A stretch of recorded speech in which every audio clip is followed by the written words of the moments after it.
Now that you have your boat all shaped, your motor mount made and attached, we need to start setting out where our battery is going to go, our motor wires, and our switch. So what we typically do is place the battery towards the front so that when this thing starts to go, it's going to start picking up like this. The battery, the weight of it's going to help to keep it down. So we'll take the battery, get an example battery in our kit. We'll make sure that it's dead center, so you want to go ahead and take time to measure. Make sure that you're exactly halfway.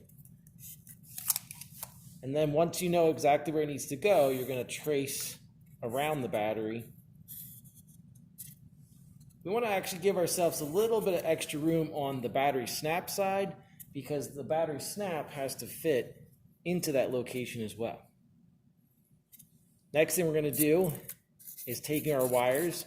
You can see this is done before we even have them soldered together, figuring out where the placement of this is going to go. So here is my motor. Place this in here. That motor mounted. I've got my switch. So I know that my one wire is going to go to the switch.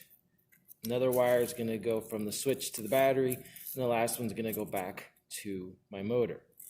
So we're planning this out. We may need a little extra wire depending on the length of the wire that you have connected to your motor.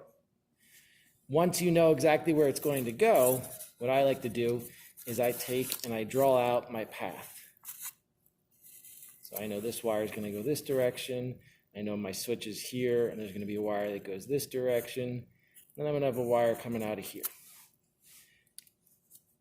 Now that I have everything laid out, I can start to cut.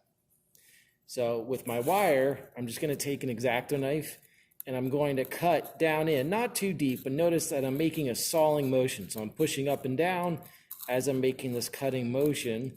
I'm not dragging it because that won't actually cut nicely. It'll tear the foam apart. So be careful depending on the thickness of your boat. You might not be able to go too deep. Mine's still not actually quite finished for the demonstration purposes, so I've got a good bit that I can actually go in. So notice I just took one blade thickness.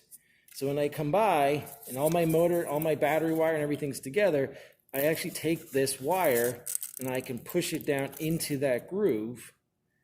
I might need to use a screwdriver or something like that. But what ends up happening is it wedges itself in that slot and holds the wire. What you're going to find happens a lot is this wire breaks. And it's not the actual wire that's breaking, but the solder connection. Okay? So by doing this, that's going to eliminate a lot of that problem. All right? Let's go back and we're going to show you how to cut out the hole for our battery. Using a 3/8 inch Forstner bit, or if you have a twist bit at home, or even an X-Acto knife would work for this, we're going to go ahead and cut out a pocket here. Now I chose to trace my battery like this. I've seen students that trace it where it's up on edge like this, and I've even seen ones that were like this. Okay, I tend to do this because it's nice and flat. My weight is low. That's going to help to balance things out. So again, for my thickness, since I have plenty of material here, I'm going to actually cut to 3/8 of an inch deep. And for what helps us out here is from the bottom of my bit to right of this little lip right here, that's actually 3/8 of an inch. Okay. You don't have to fully bury the battery in the foam. You just need a lip so when this starts to move, the boat starts to go, it doesn't move around on us. Okay. Keep in mind, you might need to change the location of this. So sometimes what we end up doing is adding pieces of foam back in and shifting this so that this gets a better balance or better location for your design. So let's go ahead and start to drill some holes.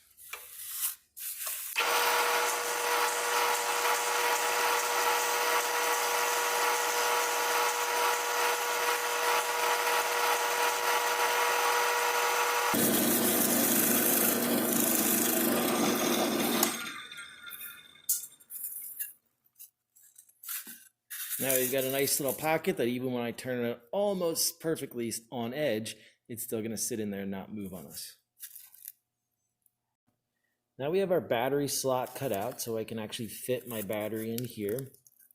I've got my slots for the wires cut out so that they're in there and they're going to prevent a lot of the damage that's happening. If you can, it's even nice if you can cut a slot into this section right here.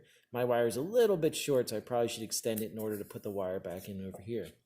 Then what we end up doing is we just need to go ahead and touch this to here to test to see if we got the right direction. So hopefully when I feel here, I can feel wind. If you end up having it feeling wind on this side, you have to reverse your motor wires. So you might have to switch these wires here, actually desolder them and pull them.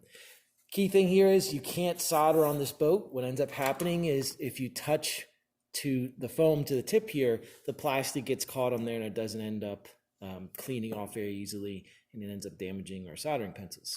So please make sure if you do have to solder, you remove this from the boat to solder.